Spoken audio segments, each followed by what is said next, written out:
Do bosses like Michael Scott actually exist? And if you work 8 for 1, what's your craziest story? He wanted a pomegranate for lunch and they were out of season. But that didn't stop him from sending me on a quest to every grocery store in town in search of a pomegranate. Multiple produce guys laughed at me, but that was the easiest $13 per hour I've ever made. Edit. Wow, this blew up. Rather than replying to each of you, I'll say it here. No, I did not find a pomegranate. And when I came back he was eating Subway and he seemed to have forgot he'd even sent me. Maybe I could have gone home or to the movies, etc. But IDK. Driving around leisurely listening to the radio seemed like a pretty good alternative to doing my actual work at the time. I did in fact check the gas station in Carbondale. They also do not carry pomegranates unless they are in season. I had a boss once who spent all morning locked in his office. He asked me to come in after lunch where he showed me a handmade graph. He then proceeded to explain that this was a chart of all the sex he had ever had in his life. See, here it is blank until I joined the army. Then I went to a hooker here. Then they sent me to Vietnam where hookers only charge $2 per time. That's where you see the big jump. I was on 2 tours but then got shot in the face.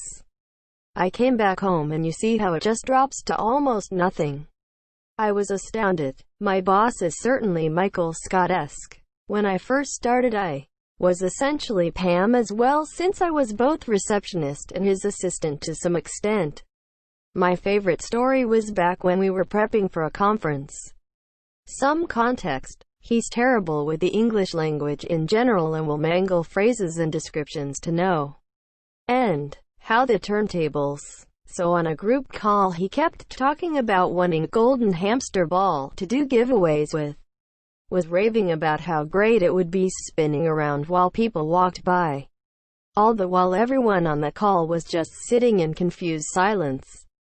However, by that point, I had become so good at decoding his nonsense that I knew he was referring to a gold raffle cage, and sent him image privately asking if it's what he was thinking. To this day he still talks about the fact I can read his mind and must be psychic. And he still refers to it as a hamster ball. All in all, he's a pretty nice guy and a solid boss. Hired me based on a gut feeling and has been decent to me ever since. I think I knew it would be a good fit when during the interview he tried to tell me about the 4 pillars of the company and forgot one. Told me later it was knowledge.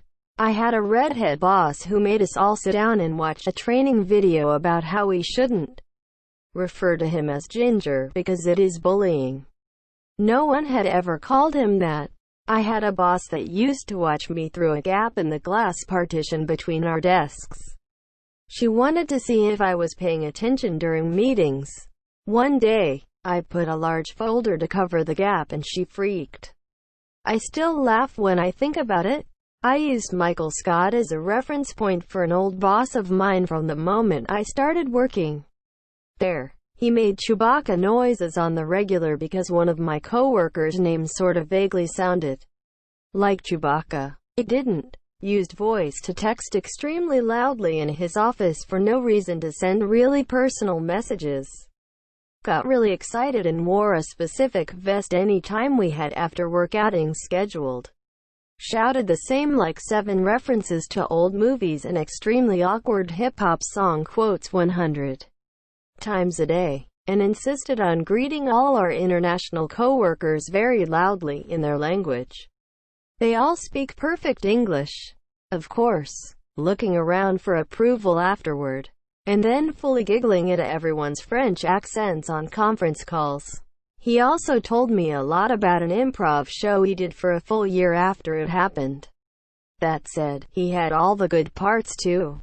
He never hesitated to go to the mat for any of us, whether we deserved it or not.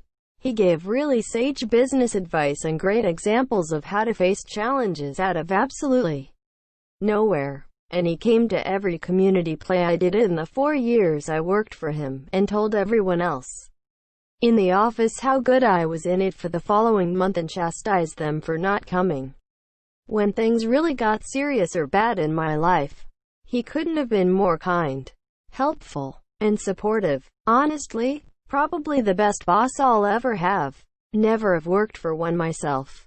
But my dad told me a story about his boss who was giving out awards to everyone in honor of how long they've worked there, and he would give speeches for each person. A woman employee received her award and he gave a speech about the story of how she came to work there, and he said, "At first I didn't want to hire her because she was so hot. My dad's not working there anymore. But I love that story because I will never not picture Michael Scott giving Pam a Dundee and saying that about her. I once worked for a family company, not my family, where my boss often had loud fights with her husband, mother, and sister, and ended up with a penchant for stealing in the halls. I have a million wonderful stories about that workplace, but one that stuck out to me is this. Once for someone's birthday, she decided it would be fun to buy an anatomically correct male blow-up doll. She took this doll into the office, blew him up, and dressed him in a construction vest. The company was a contractor. When I walked by, my boss was trying to manipulate the position of the blow-up dick and asked me if I wanted to be the fluffer. My brother had two bosses at his first job that I think fit this. It was an old married couple that owned the gym across the street from us. Probably in their 70s when he started working there.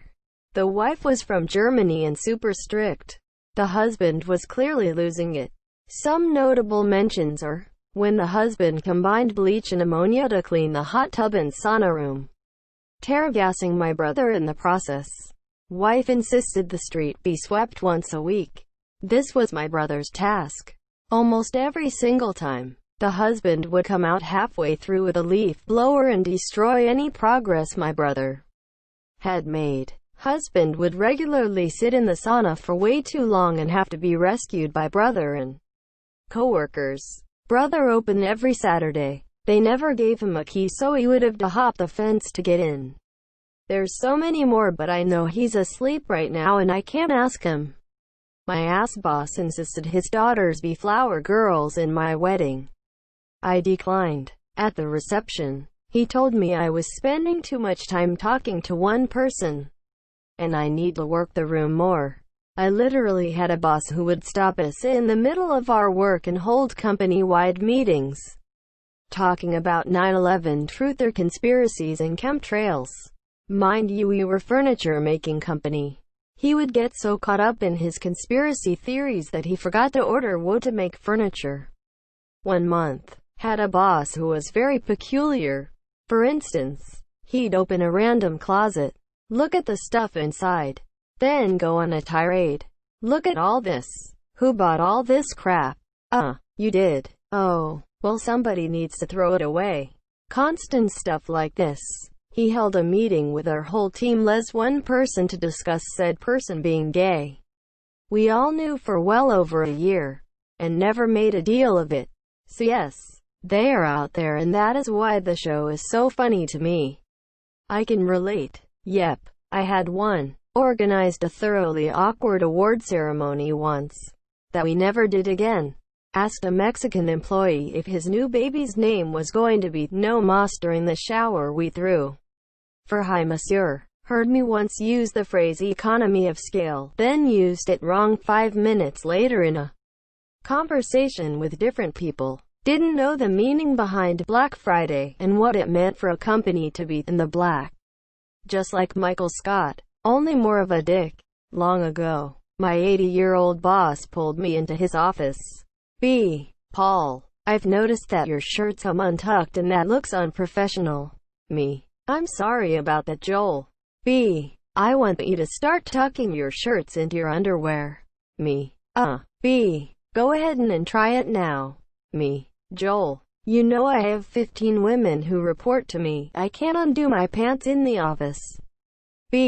Sure you can. Drops pants. He is 80 and wearing Spider-Man underoos. This is also the story of how I went to work at Astroskokie instead. I had one, and these are just a few quick stories. He asked me how much I weighed during my interview. One time, he was considering selling the company to a Japanese company, and while walking them around the building he was heard saying, "We really bombed the hell out of you. Huh." Single quote. He got on the intercom and interrupted everyone by yelling for someone to bring him the football team's schedule. I have video of him telling a really cringy joke during a sales meeting. You could see at least one person covering their face in embarrassment. One time he told me to call his assistant and have her bring him a bag of coffee and his 5-pound dumbbell. He had a secret facelift. He was mysteriously gone for 3 weeks and came back with a beard. I ended up with a box of pictures from the 70s with an exotic dancer giving him a lap dance. In the conference room, Monsieur, same furniture. One time I watched his business partner go down the potluck line, tasting everything with the same fork. At the end of the line, he stuck his used fork into the cake. I haven't eaten at a work buffet since. Honestly, these are just the ones I immediately remember. It was 5 years of this. Edit. This seemed relevant. One time he got new patio furniture and sent the guys from the shipping department to put it together at his house. Orders did not go out that day. Edit 2. He had a huge closet where he'd hoard random shit. He was a total pack rat and his wife didn't let him keep junk at home. I was looking for something one day and found a box labeled watches with dead batteries. He saved an entire box of watches that he knew didn't currently work, and also knew how to fix that. But instead, he just kept them in a box. I worked for a woman as her personal assistant, cat sitter. She was super rich and off the deep end nuts. She had me order a mannequin online, and then paid me to take one of the mannequin legs to Nordstrom to try and see what suitcase I could buy that would fit the dismembered mannequin body, because she wanted to fly with the mannequin to Pittsburgh to display as her daughter, dressed in her daughter's clothes, at that daughter's graduation celebration. Buying the mannequin was a whole thing too. She kept trying to get me to order from adult doll websites because she didn't get it. LMAO. Had a manager at my previous job that really tried his best to be everyone's BFF. He loved giving pep talks and thought he could raise our abysmal morale by being Mr. Positivity. Note: morale was low because we were always buried in work and paid shit. He'd crack jokes, randomly burst into song and sneak up behind you to yell, "You're doing a great job." Quote. Unfortunately, he was also super incompetent at his job. He relied heavily on a junior colleague for help with technical stuff. They practically did his whole job for him, and spent days working on paperwork that should really only take an hour or two. If you had a problem, his answer was usually either to stare blankly at you until you left or to say, "Think positive and it'll work itself out." Quote. Thing he did I hated the most. Whenever people would apply to work at the company, he'd print out the stack of resumes, sit at his desk and read aloud all of the parts he found funny. He'd laugh at people for working at McDonald's or other fast food places. He loved finding grammar mistakes and making fun of them as if someone had a cringe "why" objective statement. He'd guffaw over that too. This was all done loudly, and it was an open office so you couldn't avoid hearing it. That definitely lowered morale too. My boss used to carry around a backpack full of hammers, and if you fell asleep at your desk he started banging a hammer in your desk until you woke up, and then he would autograph the hammer and give it to you as a gift. I had one for a year and it was awesome. If he would be in the middle of a story and the phone rang, he would literally say, "Let it go to voicemail." If a customer called 5 minutes before closing, he'd demand I let it ring and go to "V Monsieur, he was late." More often than I was. He frequently bought us coffees. He always took our side in customer disputes, and if a customer yelled at us or got abusive on the phone, he would call them back and get into an argument with them and tell them to order from someone else. He straight out told us that if weather conditions were bad, he didn't care how late we were, just that we were safe. Sometimes he would tell me on random days to take a 2-hour lunch. I was salary and didn't punch in or out. He was great, and he gave me so much free stuff. We used to call him Michael Scott behind his back. Unfortunately, the owners were a bit stricter. Myself and another coworker got fired and said boss got demoted. It was fun while it lasted. Edited to clarify. My boss did take our department and customers very seriously and was on top of the numbers. He just knew that happy, well taken care of employees are likely to produce more. We worked in a very stressful environment, so when we were able to take it easy a bit, he let us and often recommended it so we'd keep sane. Upper management were just slave drivers and hated that we laughed so much because they thought if you're having a good time at work, you obviously aren't being productive. I was very productive because my boss took care of me and made it fun to come to work.